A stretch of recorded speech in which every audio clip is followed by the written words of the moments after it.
Hermanos y hermanas, bienvenidos otra vez aquí al estudio de la lección de la Escuela Sabática que les traemos en este día martes 31 de agosto.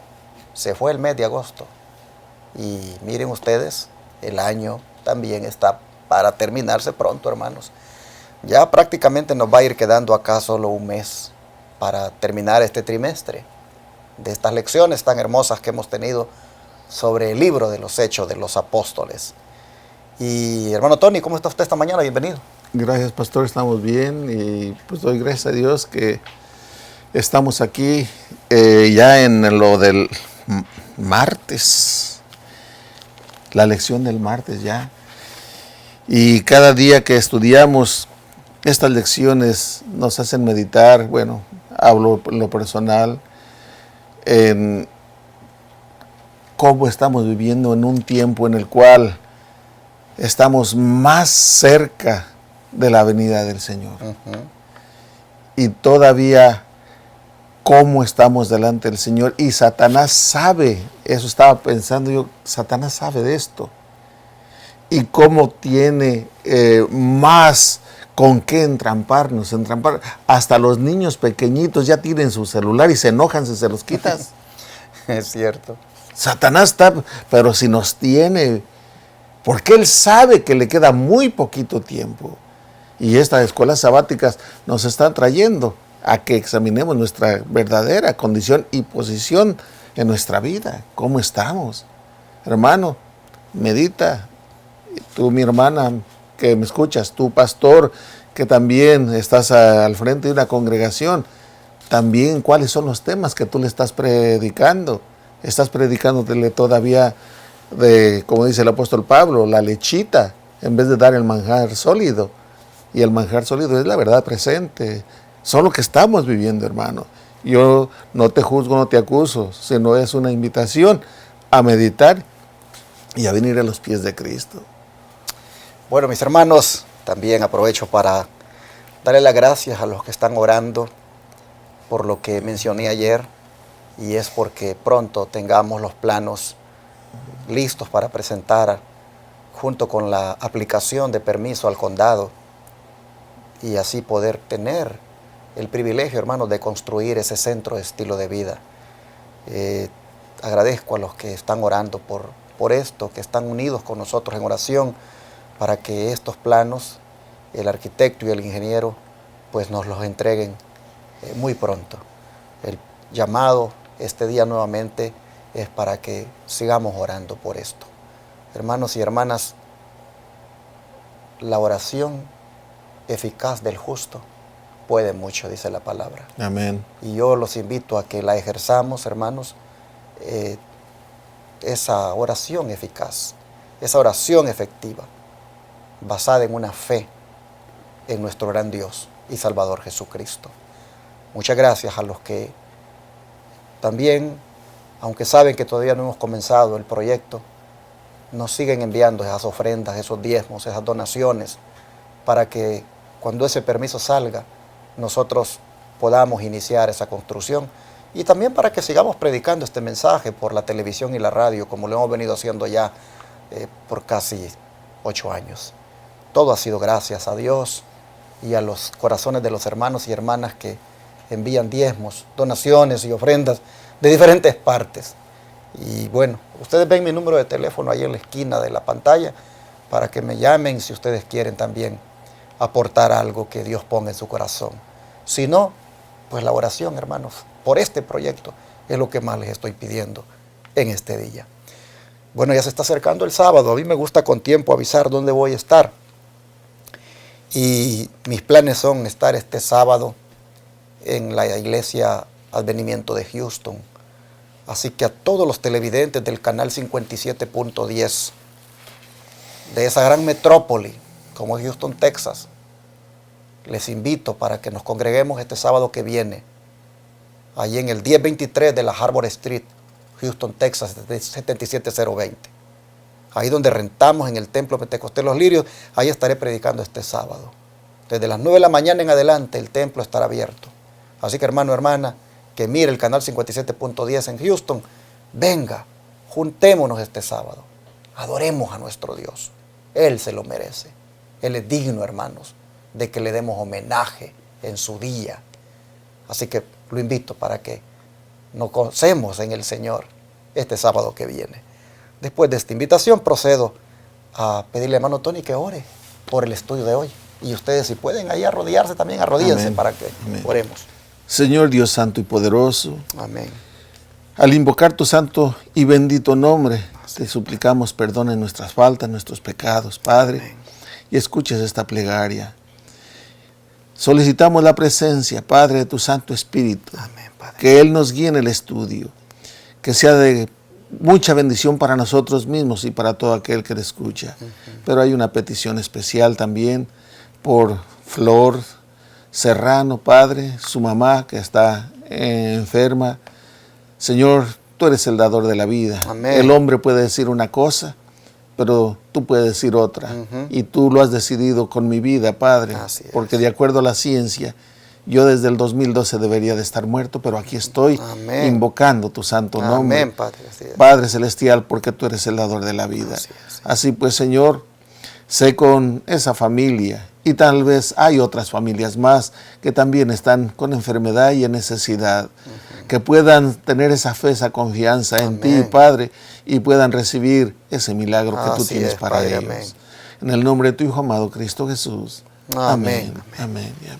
Creo que ustedes estarán de acuerdo conmigo en que estamos viviendo en los días finales de la historia y que la eternidad que tanto nos ha ofrecido Cristo se va a hacer realidad muy pronto. Sí, amén. Y es importante que ante una realidad como esa, hermanos y hermanas, nosotros pongamos nuestra vida en armonía con la voluntad de Dios. Y dejemos el pecado. Abandonemos, hermanos, esas prácticas mundanales. Y, hermanos, evitemos todo aquello que sea transgresión a la santa ley de Dios.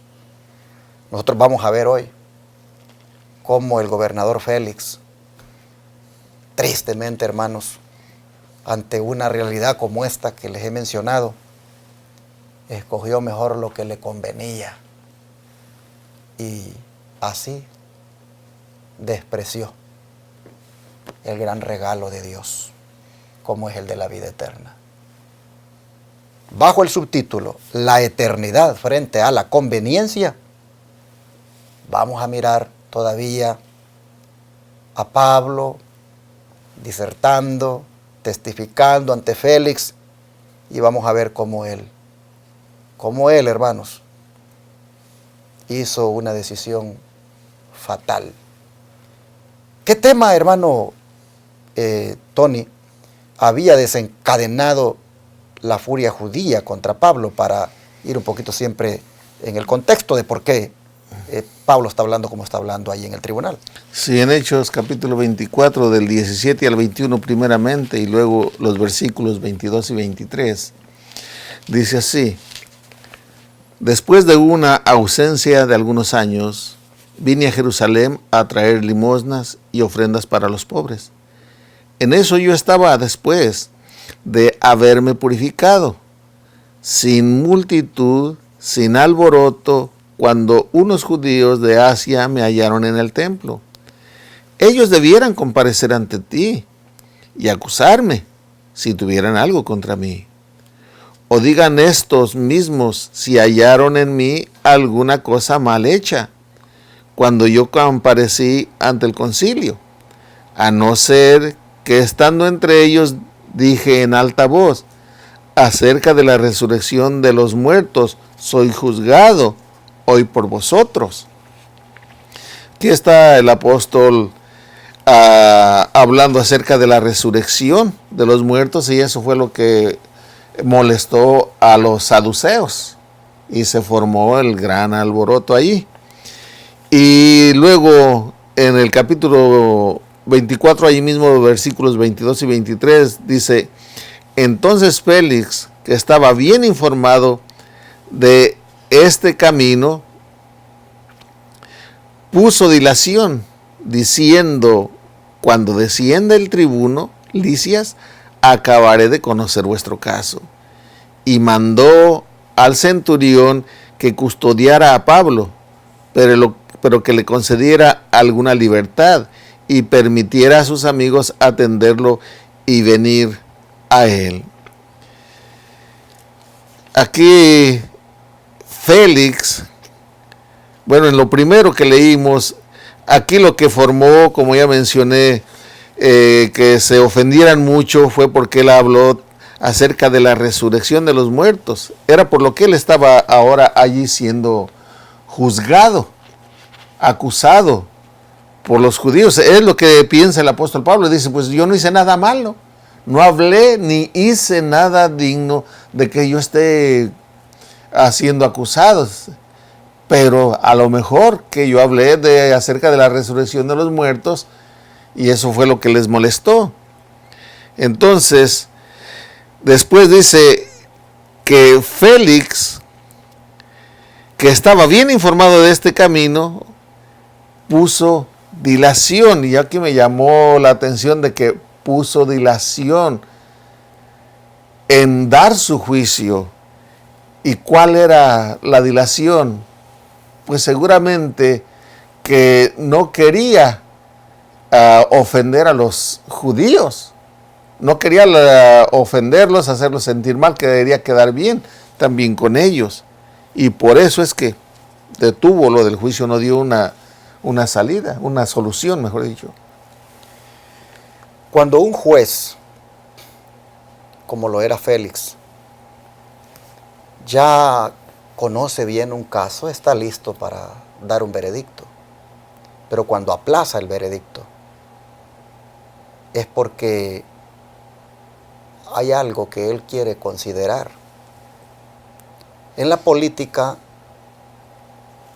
se utiliza mucho lo que se le conoce los poderes fácticos, que son los que algunas veces están detrás de las autoridades que dictan justicia.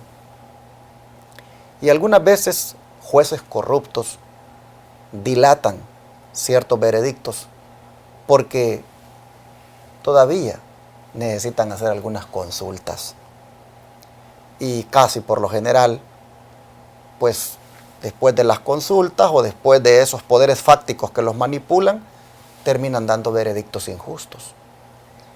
Nosotros miramos acá a Félix, que conocía bien el caso ya, porque dice, estando bien informado de este camino, les aplazó diciendo, cuando desciende el tribuno Lisias, voy a acabar de conocer de este asunto. Por, digamos, antecedentes y por el trasfondo histórico, y porque de la misma palabra de Dios se extrae, nosotros sabemos que realmente él quiso congraciarse allí con los judíos. Y él quería buscar una manera de ver cómo finalmente pues los complacía. Aquí nosotros vemos que fue muy débil el juez en el manejo del caso. Porque si conocía ya bien de este camino, y cuando hablamos de camino, aquí estamos hablando, hermanos, de cómo era llamado el movimiento en el cual Pablo estaba, que era el movimiento de Cristo. Le llamaban este camino, y era un camino, según ellos, herético. Si ya conoces bien de este camino, si ya te cercioraste bien de que esta es una injusticia la que están haciendo con Pablo, ¿por qué no haces justicia? ¿Por qué lo dilatas? Es por lo que estamos viendo acá, que se debilitó realmente el gobernador por su propia conveniencia, como dice el subtítulo. Pero es interesante que Pablo en su defensa le ha dicho, mira, si yo a Jerusalén vine para venir a dejar unas limosnas que yo recogí allá en las iglesias de Antioquía, en las iglesias de allá, del área, de Antioquía de Pisidia y todos los lugares, Derbe. Yo recogí unas ofrendas para los pobres de acá, de esta ciudad, en Jerusalén, y yo a eso vine. Yo no vine a causar pleitos. Yo no vine más que para beneficiar a la gente. Interesante. Y participé de los ritos.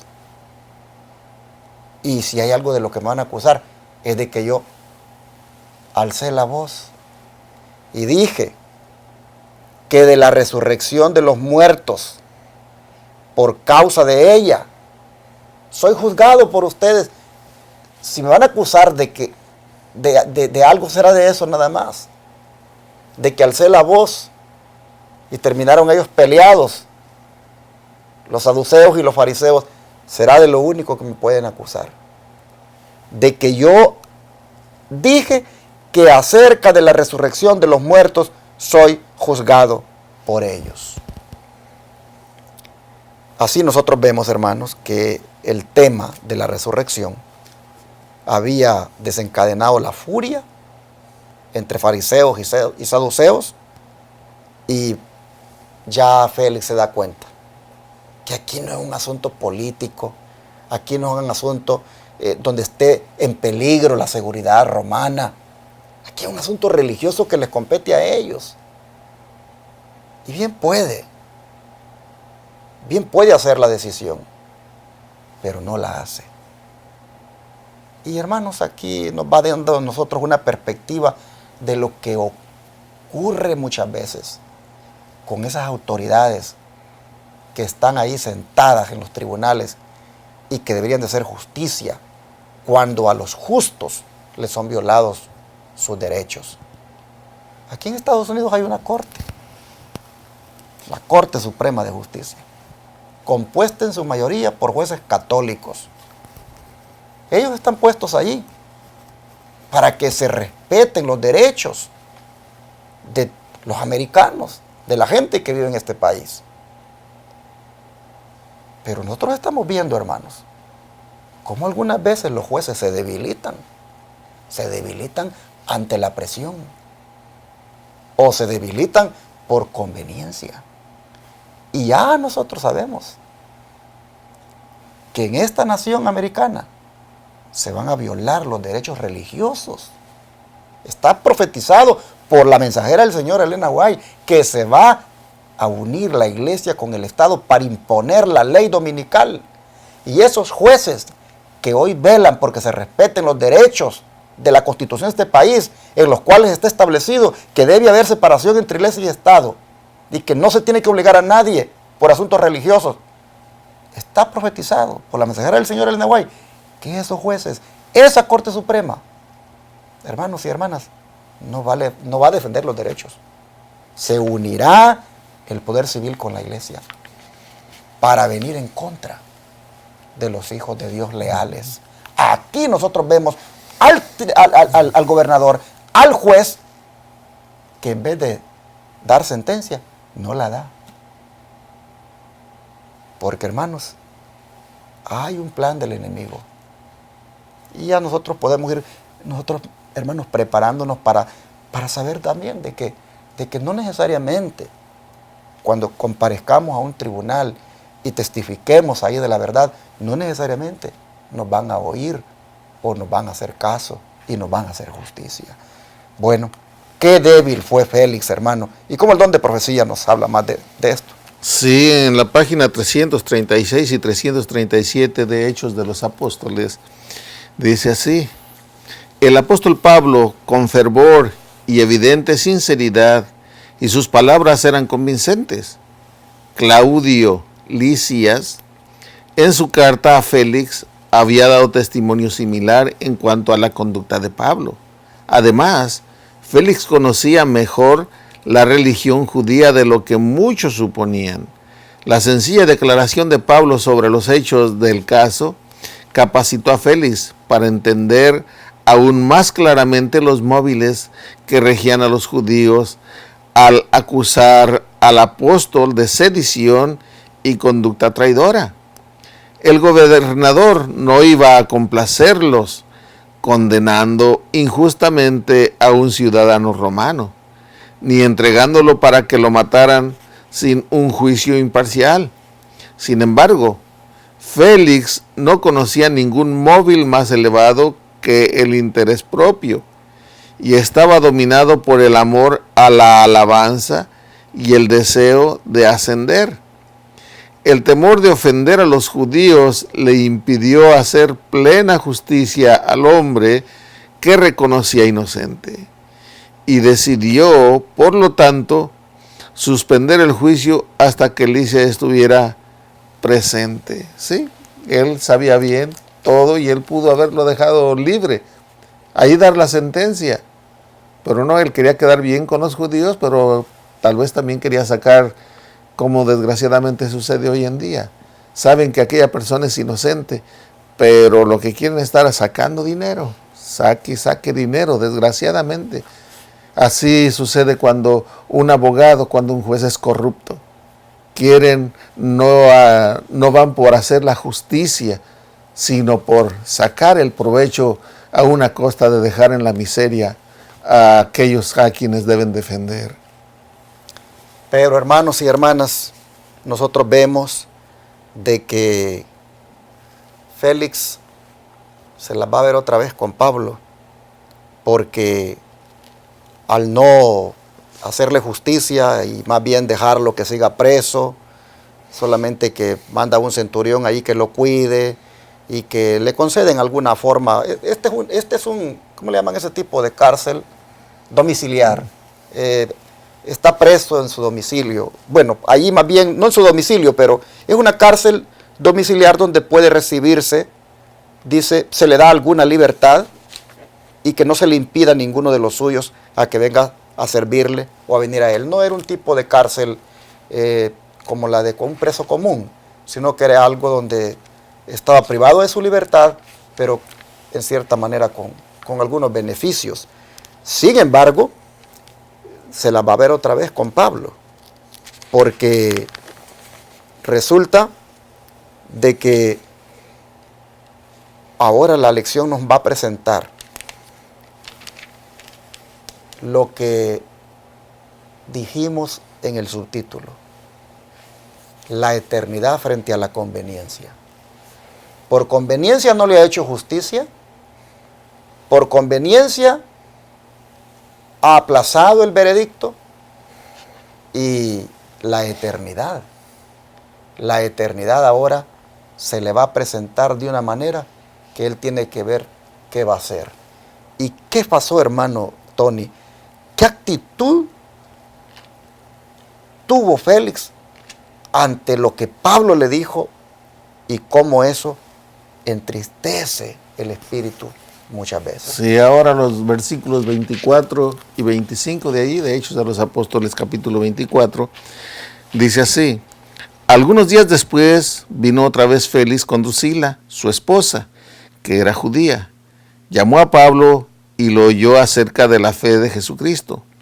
Pero cuando Pablo le habló de la justicia, del dominio propio y del juicio venidero, Félix se espantó y le dijo: ahora vete, y cuando tenga oportunidad te llamaré.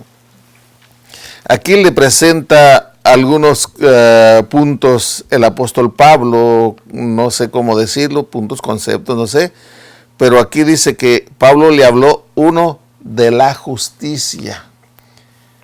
Félix debería de ser justo, de hacer justicia. Y luego le habla del dominio propio. Él codició a esta mujer Drusila y la tuvo para él, quitándosela a su esposo. Él no tenía dominio propio. Y luego le habla también de que iba a haber un juicio venidero en el cual todos habremos de comparecer. Y esto, cuando supo de eso, se espantó. ¿Por qué razón? Por la vida que estaba llevando. Y esto también es para todos nosotros, hermano. Viene un juicio venidero. Y en nosotros, tú que eres adventista del séptimo día, tú sabes que cuando Cristo Jesús viene, Él no viene a hacer ningún juicio. Dice Apocalipsis 22:12, he aquí yo vengo pronto y mi galardón conmigo para dar el pago o recompensa a cada uno según fuere su obra. Cuando el Señor viene, él ya trae el pago. Por lo tanto, necesitamos examinarnos a nosotros mismos. Félix se dio cuenta de cómo estaba su vida y se espantó. Pero nosotros que tenemos este conocimiento, ya parece que ya estamos cauterizados, ya cerrados, ya lo leemos y no nos hace mella. Seguimos en lo mismo. Que Dios nos ayude a hacer ese cambio, hermanos. Interesante, hermanos, cuando dice que apareció con Drusila, su mujer. Pablo habla de tres cosas. De que Dios demanda justicia. De que el ser humano tiene que ejercer dominio propio. Porque se la va a ver ante un juez. Que va a hacer, ese sí, la justicia correcta en un juicio venidero. Cuando una persona está en el pecado y oye de estas cosas, tiene solamente dos opciones. O reconoce su pecado y se aparta para que pueda salir victorioso en ese juicio venidero, o sencillamente se endurece y porque le conviene se sigue deleitando en el pecado y terminará condenado. Dios demanda justicia, le dijo Pablo a Félix. Y esa justicia solo la vas a encontrar en Jesucristo. Porque dice que lo oyó, dice Félix, hablar de la fe de Jesucristo y de la justicia que se encuentra en Él. Pero también lo oyó de que hay que dominarse. Y ahí prácticamente le estaba diciendo, en el aspecto sexual, en lo que tiene que ver con la santa ley de Dios, y en especial del mandamiento que habla de no cometer adulterio, no fornicar, no te has dominado, Félix. No te has dominado. Porque le has quitado a esta mujer a otro hombre. Según los historiadores, según los eruditos, dicen que esta muchacha tenía como unos 20 añitos y era bien hermosa. Pero él la había seducido y la había apartado de su esposo. Y claro, la muchacha también, lógicamente, pues sabemos que eran culturas donde pues no tenían otra alternativa a veces las mujeres, pero en alguna forma también se prestó para el pecado. El punto es que le dice Pablo, el dominio propio, porque viene el juicio, donde allí no vas a ser tú el juez, ahí el juez va a ser Dios y va a juzgarte en base a esto. Cuando escuchó eso dijo, en otro momento hablamos de esto. Miren qué interesante, por eso decía la lección, la eternidad frente a la conveniencia. Porque cuando escuchó a Pablo hablar de eso, se espantó y le dijo, vete y en otra oportunidad que tengamos vamos a hablar, te voy a llamar y vamos a hablar.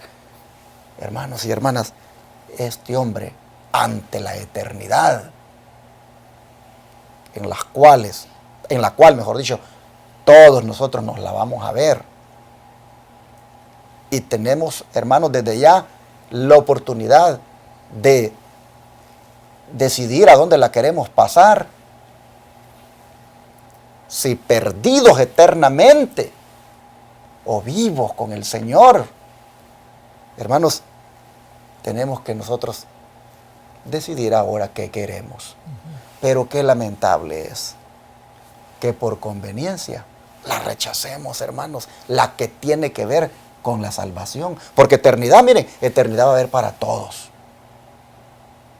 Unos tendrán perdición eterna y otros tendrán salvación eterna. Unos perdidos eternamente, otros salvados eternamente. Todo, la eternidad, ahí está, hermanos, para que nosotros decidamos a dónde la queremos pasar. Si perdidos completamente, donde no hay memoria más de nosotros, o salvados eternamente con nuestro Señor en la tierra nueva, Hermanos y hermanas, cuán importante es pensar en estas cosas. Y cuán importante es que nos dominemos, hermanos. Miren, hay que dominar todo lo que tiene que ver con las pasiones carnales. Dominio propio, le dijo Pablo. ¿Sabe qué significa eso? Abstinencia, temperancia. Oh, hermanos, es bueno que reflexionemos cómo andamos nosotros en todo lo que tiene que ver con los deseos de la carne. Si realmente nos estamos dominando, si realmente estamos ejerciendo dominio propio, o ahí les andamos dando rienda suelta, hermanos. Miren, a Félix se le está diciendo, Félix, viene un juicio. Y por lo tanto deben vivir de una manera sobria, ejerciendo dominio propio en todas estas cosas carnales como esta que estás haciendo, de quitarle la mujer a tu prójimo. Hermanos, miren, el dominio propio es algo tan vital en este tiempo que nosotros deberíamos considerarlo, porque nosotros, hermanos, le damos mucho gusto a la carne. Demasiado, hermanos, somos permisivos con nosotros mismos. Y por ahí, hermanos, nos vamos, miren, complaciendo en muchas cosas. En esto, por ejemplo, la reforma pro salud. ¿Cuántas cosas, hermanos, nosotros seguimos comiendo y bebiendo y no ejercemos dominio propio en ello? A sabiendas de lo dañino que eso es para nosotros, el consumo, por ejemplo, de azúcar, digamos, de sal y otras cosas, hermanos, que traen efectos nocivos en nuestro cuerpo. Pero, ¿qué? ¿Ejercemos dominio propio en eso? No, hermanos, los deseos de los ojos nos dominan y comemos lo que nos atrae, bebemos lo que nos atrae y ahí andamos, hermanos, en el pecado. Ojalá, hermanos y hermanas, que reflexionemos y sometamos, hermanos, todos nuestros deseos a la voluntad de Dios. Amén. Y que con su ayuda, hermanos, podamos ejercer ese dominio propio para que cuando nos la veamos ante el juez de toda la tierra, hermanos, no tengamos que dar, pues, una cuenta donde realmente tengamos que lamentarnos. Tristemente, muchos oyendo estas cosas prefieren, mire, apagar el televisor y ya no seguir viendo este canal. ¿Cuánta gente hay que ha rechazado los mensajes que salen aquí por este canal de televisión, por esta radio? ¿Cuánta gente hay que mejor pasa de frecuencia a otra emisora porque no les gusta este tipo de mensajes que tienen que ver con una reforma en la vida, que tienen que ver con un cambio, que tienen que ver con ejercer dominio propio? Porque el juicio, hermanos, el juicio. Y nosotros aquí en estos medios hemos dicho que el juicio comenzó ya. 177 años llevamos de juicio, hermanos. En 1844, el juicio investigador. El juicio en su etapa investigativa ha empezado. Vendrá la etapa ejecutiva, que es cuando Cristo venga. Pero, hermanos y hermanas, ¿cómo es posible? Y aquí voy a hablar a los adventistas que saben de estas cosas, al menos los que estudian, saben de que este juicio ya lleva ya cuántos años. ¿Cómo es posible, hermanos, que nosotros sigamos todavía acariciando el pecado, deleitándonos en las cosas carnales, aún a sabiendas que nuestro expediente lo va a tomar el juez divino y va a mirar allí y va a tomar una decisión en base a eso? Miren, ven la importancia por la cual Pablo dijo: yo me propongo tener una conciencia en paz delante de Dios y los hombres, porque yo sé que viene un juicio. Hermanos, así fue como Félix, tristemente, ante una realidad como aquella, dijo: mejor hablamos de esto otro día, ojalá que tú no seas de esos. Bueno, mañana vamos a hablar de eso, pero hermano Tony, para cerrar, ¿qué dice el don profético?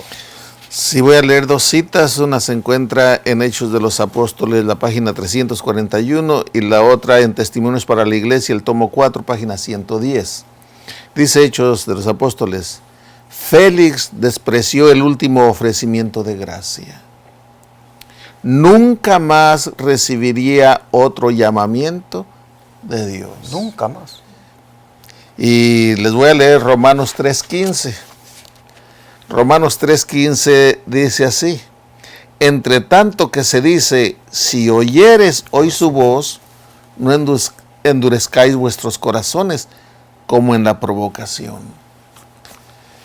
esa fue la oportunidad que tuvo Félix para arrepentirse, la oportunidad de tener vida eterna, pero queriendo tener el comodidad porque eligió su conveniencia, creyendo que eso era lo que le convenía, porque hasta en eso le fue mal, como vamos a ver más adelante después. Pero ahí rechazó la última llamada del Espíritu Santo, y eso puede suceder también contigo y conmigo, hermano, porque el estar en la iglesia, tener tu nombre en el libro de la iglesia, esa no es ninguna garantía, hermano. Nada. Es un error pensar que si no pertenezco a la iglesia y mi nombre es quitado del libro de la iglesia, estoy perdido. No. Tu conexión con Cristo Jesús, tu vida es consagrándola al Señor, eso es la garantía. Y voy a leer ahora lo que dice Testimonios para la Iglesia. Dice así en Testimonios para la Iglesia: en la comunidad del hermano K pensaron que harían bien en no combatir contra la verdad, pero la luz que no quisieron recibir se transformó en tinieblas.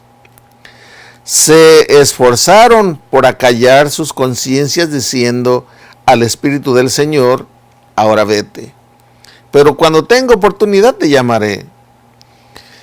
O sea, está citando Hechos 24-25. Esa oportunidad nunca llegó. Desaprovecharon una oportunidad de oro que nunca volvió a cruzarse en sus vidas. Está hablando del hermano K. Porque el mundo ha apagado la luz que rechazaron. Sus mentes y sus corazones están absortos en los intereses de esta vida y los encantos de los placeres excitantes, mientras que rechazan y olvidan a su mejor amigo, el bendito Salvador. El hermano K vino el mensaje a su vida, pero no lo quisieron rechazar, no combatieron, no se pusieron en contra, sino sencillamente no quisieron aceptarlo. Y eso fue su perdición, porque fue lo último. Ya no tuvieron otra oportunidad, como Félix no tuvo otra oportunidad. Pero, ¿qué estaba pasando con el hermano K, esa comunidad? ¿Qué es lo que estaba pasando? Bueno, en Testimonios para la Iglesia, miren lo que dice el tomo 4 de Testimonios para la Iglesia. El tomo 4 es el capítulo 10, la página 108. Dice así: no es asunto banal para una familia ser los representantes de Jesús y guardar los mandamientos de Dios en una comunidad. Se nos exige que seamos epístolas vivientes, o sea, como dice el apóstol Pablo, somos cartas leídas de los hombres, conocidas y leídas por todos los hombres. Esta posición conlleva temibles responsabilidades. Para vivir en la luz debe ir allí donde brilla la luz. El hermano K ha de sentirse solemnemente obligado a asistir con su familia, al menos a las reuniones anuales de aquellos que aman la verdad, a una costa de cualquier sacrificio. Aquí este hermano K no le importaban ni las reuniones, no asistía a la iglesia. Se hacían reuniones y él no asistía. Dice, saldrían reforzados él y su familia y serían aptos para resistir en las pruebas. No es nada beneficioso para ellos que renuncien al privilegio de unirse a aquellos que aman la fe, porque la verdad pierde importancia en sus mentes. Sí, cuando no estamos en comunión ni apoyándonos unos a otros, al rato se desanima ya haciendo lo del mundo. Ya se anda viviendo igual que el mundo. Sus corazones se sumen en las tinieblas y ya no son vivificados por su influencia santificadora y se reduce su espiritualidad. no reciben la fuerza de las palabras del predicador viviente. Los pensamientos y los negocios mundanos empujan constantemente sus mentes para que excluyan temas espirituales. La fe de la mayoría de los cristianos se desvanecerá si constantemente descuidan reunirse en asamblea y orar. Si les fuera imposible gozar de este privilegio religioso, Dios se valdría de sus ángeles para enviar luz del cielo para animar, alentar y bendecir su pueblo disperso. O sea que ahorita ponemos de excusa, nos es imposible reunirnos por la pandemia que hay. No, hermano, no, todavía podemos reunirnos. Va a venir el día en que sí va a ser imposible, pero ahorita no es excusa. Ahí dice aquí la sierva del Señor que si eso sucediera, el Señor mandaría ángeles para que estuvieran con nosotros. Pero no es su propósito obrar un milagro para sustentar la fe de sus santos. Se les pide que amen suficientemente la verdad, de modo que puedan soportar algunos sufrimientos para obtener los privilegios y las bendiciones que Dios les promete. Lo mínimo que pueden hacer es dedicar algunos días del año para unir esfuerzos en beneficio del avance de la causa de Cristo e intercambiar consejos amables y amistad. Interesante. Cierro entonces, hermanos, este día haciéndoles hincapié sobre la importancia que tiene el no solamente espantarnos ante lo que escuchamos, sobre lo que viene y sobre esa cita que tendremos en el tribunal celestial. No solamente espantarnos porque tal vez estamos mal, sino que, hermanos, uno debe, hermanos, corresponder al mensaje y ponerse a cuentas con Dios.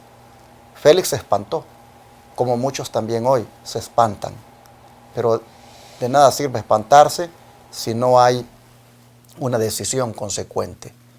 Sé que alguna vez, hermano, hermana, tal vez has oído el mensaje y has sentido aquel llamado y te has como pues preocupado porque sabes que estás mal, pero lamentablemente lo que has hecho es, como dijo el hermano Tony, ya no ir a la iglesia, como dije también, ya no seguir mejor viendo la televisión, no oyendo la radio, estos programas, porque te hacen sentir mal.